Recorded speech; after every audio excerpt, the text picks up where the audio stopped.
Hello students, welcome to all of you on my YouTube channel Shukla and company.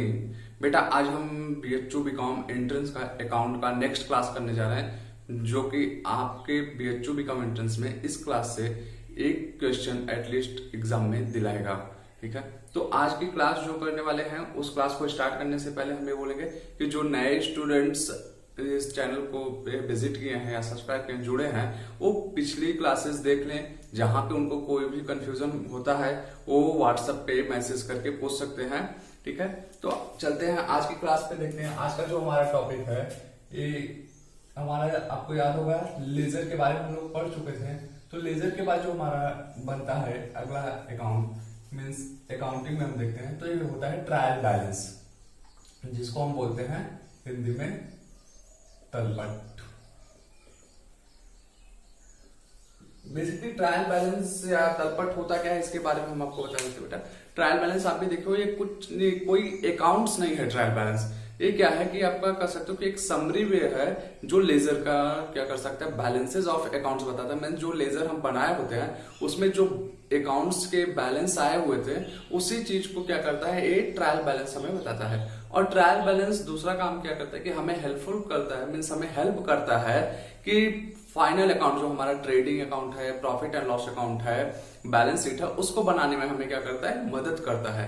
ठीक, trial balance के मदद से हम क्या कर सकते हैं कि किसी एक पर्टिकुलर डेट पे जो हमारे एक सारे अकाउंट्स बने हुए मीन्स जो लेजर्स बने हुए उनके बारे में इंफॉर्मेशन हम ले सकते हैं। मीन्स उनका समराइज इंफॉर्मेशन हम ले सकते हैं, किस अकाउंट का कितना बैलेंस है।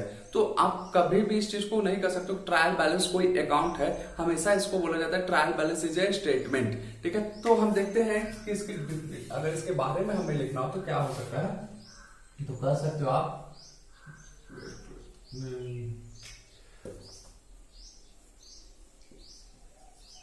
Trial balance is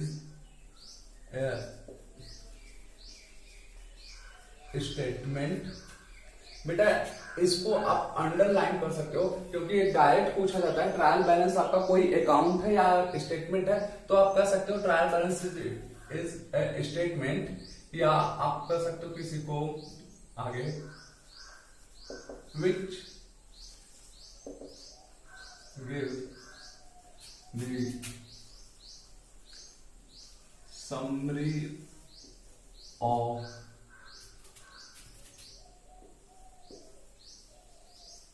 laser.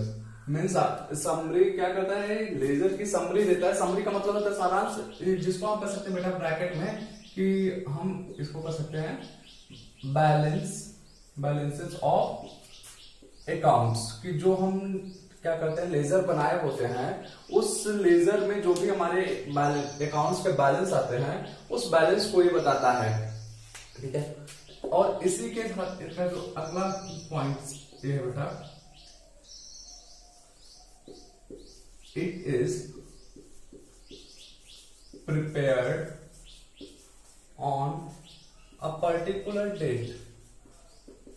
अब ये नहीं कह सकते कभी कि ट्रायल बैलेंस जो है कि किसी एक पर्टिकुलर पीरियड के लिए बनाया जाता है। जैसे क्या होता है कि पर्टिकुलर डेट और पीरियड में क्या अंतर होता है बेटा, कि पर्टिकुलर डेट का मतलब किसी एक निश्चित तिथि को बनाया जाता है, और पीरियड की बात होती है कि एक समय अवधि के लगे।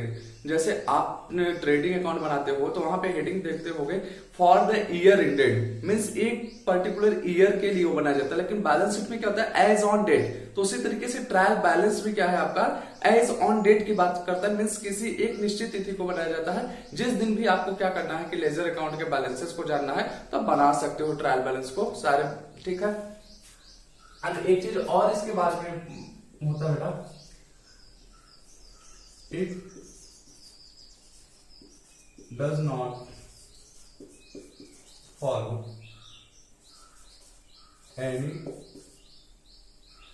रूल्स। आप इसे कह सकते हो कि इसके लिए कोई ऐसा रूल्स एंड रेगुलेशन नहीं है जो ट्रायल बैलेंस को फॉलो करता है। मीन्स अगर बात की जाए डबल एंट्री सिस्टम वगैरह की, ये डबल एंट्री सिस्टम वगैरह पे बेस्ड नहीं है। हमारा आंसर मैच कर जाता है, लेकिन हम अगर एक पर्टिकुलर बोले नहीं इसके लिए डबल एंट्री सिस्टम का रूल फॉलो हो रहा है, नहीं ऐसा कुछ भी नहीं कि पर्टिकुलर कोई इसके लिए रूल्स एंड रेगुलेशन है, ऐसा कुछ नहीं है। और दूसरी चीज जो मोस्ट इंपॉर्टेंट चीज है बेटा, जो आपसे पूछा जाता है, it is not proof of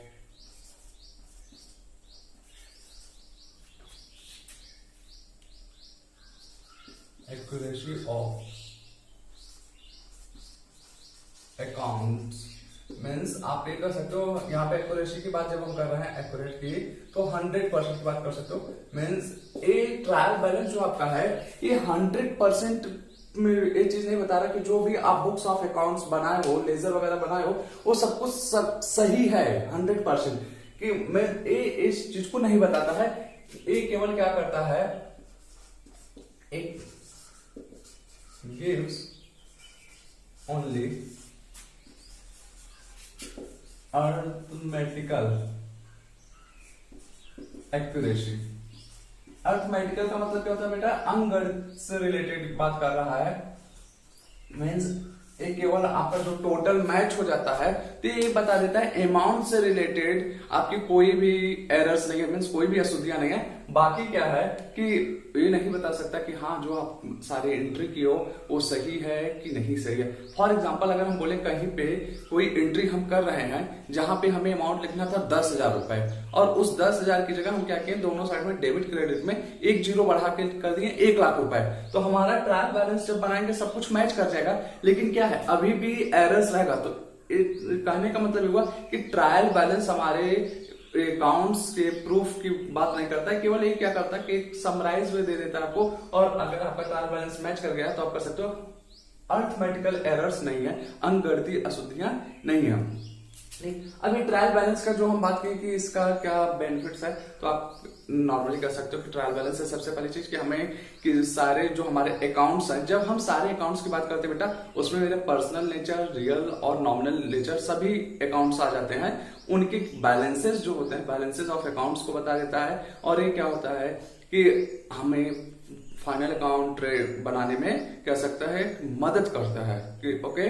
तो आगे हम बात करते हैं जो हमारे पास आता है अगला टॉपिक, हम इसके फॉर्मेट के बारे में बात कर लेते हैं। Format of trial balance, TV का मतलब बेटा यहां ट्रायल बैलेंस हुआ, तो आप यहां पे हम देख लेते हैं क्या इसका फॉर्मेट है। फॉर्मेट आप सबका याद रखना बेटा, क्योंकि कई बार कॉलम्स पूछ लिए जाते हैं आपसे कि कितने कॉलम्स होते हैं, जो बेसिकली हमारा है यहाँ पे आप देख सकते हो। वैसे ट्रायल बैलेंस से नहीं आता है,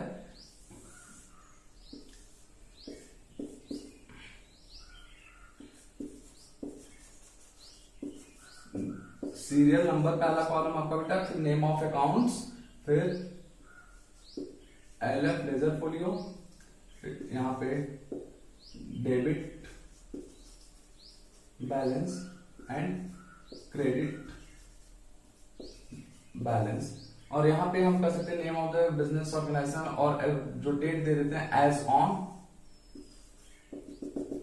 करके। यहाँ पे नंबरिंग दे दिया 1 2 3 4 5 6। जो भी अकाउंट्स आप बना रहे हो, जैसे कैश अकाउंट है तो कैश अकाउंट, उसका बैलेंस डेबिट का है तो डेबिट कॉलम में। फिर अगला मान लो परचेज अकाउंट, परचेज उसका बैलेंस डेबिट का है। सेल्स अकाउंट क्रेडिट बैलेंस है। तो अमाउंट्स हम लिखते चले जाएंगे और लास्ट में क्या करेंगे, टोटल कर लेंगे, दोनों साइड का इक्वल आ जाएगा।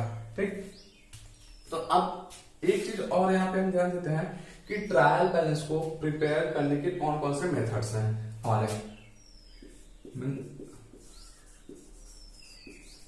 Methods of preparing means trial balance. आप लोग जो अभी पढ़े हो गए अपने सिलेबस में बेटा, एक मेथड पढ़े हो कि जो आप बैलेंसिंग मेथड पढ़ के आए हो, जिसको हिंदी में बोलते हैं शेष विधि। लेकिन यहाँ पे आप याद रखना, ट्रायल बैलेंस प्रिपेयर करने के हमारे पास 3 मेथड्स हैं। पहला मेथड मेरा जो है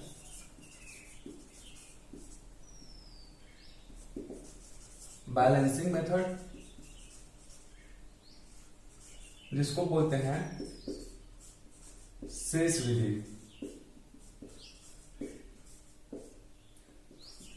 दूसरा हमारा है बेटा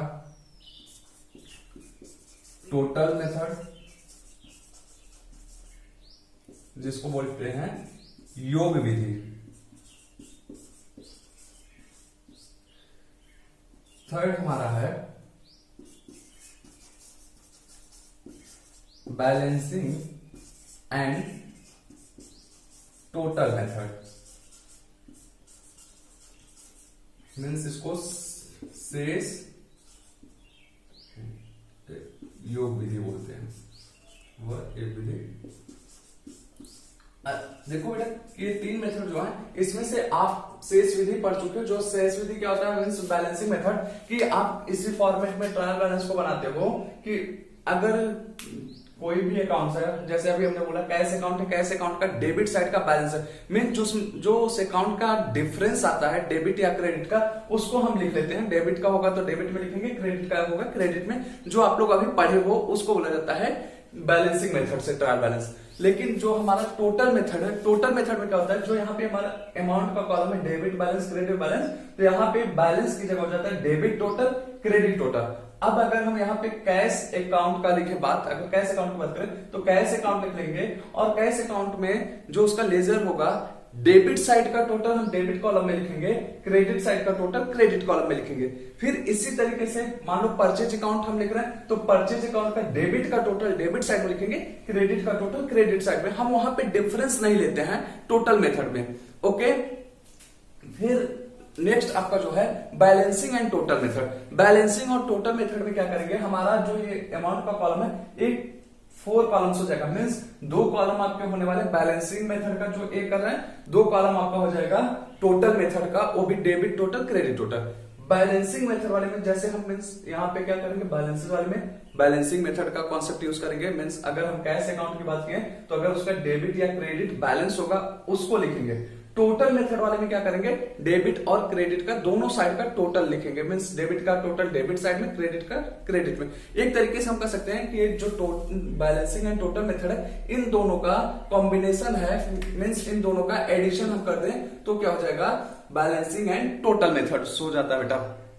ओके, अब हम अगली बात करते हैं कि देखो ट्रायल बैलेंस से रिलेटेड एरर्स की बात आती है, तो मीन्स त्रुटियां की बात, तो रेक्टिफिकेशन ऑफ एरर्स का हमारा चैप्टर है। वहां पे हम त्रुटियों को कैसे, मीन्स अशुद्धियों को कैसे शुद्ध सही करना है उसके बारे में बात करेंगे। लेकिन अब हम कह रहे हैं कि फॉर एग्जांपल बेटा कि अगर हम ट्रायल बैलेंस बना रहे हैं, यहाँ पे डेबिट और क्रेडिट आपका मैच नहीं कर रहा है, क्योंकि हम बोल रहे हैं कि डेबिट साइड में 1 लाख रुपए है, क्रेडिट में आया 90,000 रुपए, एक डिफरेंस आ गया। अब कोशिश भी हमने की पूरी कि एक डिफरेंस मीन्स एक गलती कहां पे हो रही है, इस गलती को जानने की पूरी कोशिश की हमने, लेकिन नहीं जान पाए। तो ऐसे केस में क्या करने वाले हैं कि इसके लिए एक सस्पेंस अकाउंट की बात आती है बेटा। मीन्स अगर आप ट्रायल बैलेंस जब प्रिपेयर कर रहे हो, ऐसे टाइम कोई भी ऐसी अंक गणितीय अशुद्धियां हो गई जो आप क्या करो, डिटेक्ट नहीं कर पा रहे हो, मीन्स खोज नहीं पा रहे हो, तो आप क्या करो कि जो भी डिफरेंस आ रहा है उसको सस्पेंस अकाउंट में ट्रांसफर कर दो, और बाद में जब आप रेक्टिफिकेशन ऑफ एरर्स मीन्स जब आप अशुद्धियों का शुद्धिकरण कर रहोगे, उस टाइम आपको जब वो गलती पता चल जाएगी तो सस्पेंस अकाउंट का अमाउंट उस अकाउंट में ट्रांसफर कर दो, मीन्स एक रेक्टिफाई एंट्री आप कर सकते हो। तो यहाँ पे आप ये जान जाओ कि सस्पेंस अकाउंट की बात क्या होती है। पूछा जाता है कई बार कि अगर आपका ट्रायल बैलेंस में एरर्स हो जाए तो उसको उस टाइम में, जिस टाइम एरर्स हो रहा है उसको कैसे आप सही करोगे, तो उसको उस टाइम सही करने के लिए आप क्या कर सकते हो, सस्पेंस अकाउंट में ट्रांसफर कर सकते हो। सस्पेंस अकाउंट, ये आपका सस्पेंस अकाउंट बेटा। अब सस्पेंस अकाउंट के बारे में आपको कुछ लिखना अपना लिखे, इसको हम आपको एक्सप्लेन कर दिए कि फिर से बोल दे रहे हैं कि सस्पेंस अकाउंट क्या है कि जब भी आपका, अब एक कभी भी नहीं कहा जा सकता सस्पेंस अकाउंट का डेबिट बैलेंस आएगा क्रेडिट। मैं क्या बोलूं कि अगर डेबिट साइड में अमाउंट कम आ रहा है तो हम सस्पेंस अकाउंट लिख के डेबिट में लिख देंगे उस अमाउंट को, अगर वही क्रेडिट में होगा तो उसका हम यूज करेंगे क्रेडिट साइड में। ओके बेटा, कि मैं इस करने का मतलब कि सस्पेंस अकाउंट का यूज तब आप करते हो जब ट्रायल बैलेंस में कोई भी एरर्स हो जा रहा है, उस एरर्स को उस पर्टिकुलर टाइम पीरियड में, मींस उस समय करंट टाइम में आप क्या कर रहे हो, रेक्टिफाई कर रहे हो एक तरीके से सस्पेंस अकाउंट में ट्रांसफर करके। लेकिन ओरिजिनल रेक्टिफिकेशन मींस पूरी तरीके से उसका क्या कर सकते हो, शुद्धिकरण तब होगा उस एरर्स का कि जब आप रेक्टिफिकेशन ऑफ एरर्स कर रहोगे, वहां पे आपको पता चल जाएगा, मींस जब उस गलती की आपको पता चलेगी कि जो आप यहाँ पे नहीं डिटेक्ट कर पाए थे, नहीं खोज पाए थे, तो उस टाइम उसको क्या करोगे आप, रेक्टिफाई कर लोगे। तो ये नॉर्मल सब चैप्टर आपका रहा है ट्रायल बैलेंस। तो आज की क्लास में हम बस इतना ही करेंगे, ट्रायल बैलेंस मेरा यहीं पे खत्म होता है। इससे जनरली 1 से 2 क्वेश्चन आता है बेटा, जो बेसिक क्वेश्चन आपका आता है, मैं फिर से बता दे रहा हूं कि पहला तो जो आपका आता है कि ट्रायल बैलेंस क्या है, स्टेटमेंट है कि अकाउंट है। दूसरा एक पूछा जाता है ट्रायल बैलेंस क्या 100% आपका एक्यूरेसी देता है, मीन्स कि प्रूफ ऑफ अकाउंट्स है कि अगर ट्रायल बैलेंस आपका सब कुछ मैच कर गया तो क्या आपके सारे बुक्स ऑफ अकाउंट्स एकदम सही है, वो चीज। तीसरा आपका जो क्वेश्चन है कि यहां से बनता है मेथड्स ऑफ ट्रायल बैलेंस। और चौथा क्वेश्चन आपका ये सस्पेंस अकाउंट से रिलेटेड है कि आपका अगर कोई भी ट्रायल बैलेंस में एरर्स हो रहा है तो उसको आप कैसे उस टाइम में रेक्टिफाई करोगे। तो ये बात है, बस इतना ही क्वेश्चन बनता है। तो उम्मीद करते हैं आपको ट्रायल बैलेंस समझ में आया होगा। अगर कोई भी डाउट्स होगा बेटा तो आप पूछ सकते हो ट्रायल बैलेंस से रिलेटेड। फिर अगली क्लास में मिलते हैं, नया सीखेंगे कुछ न कुछ। Okay, thank you, good luck.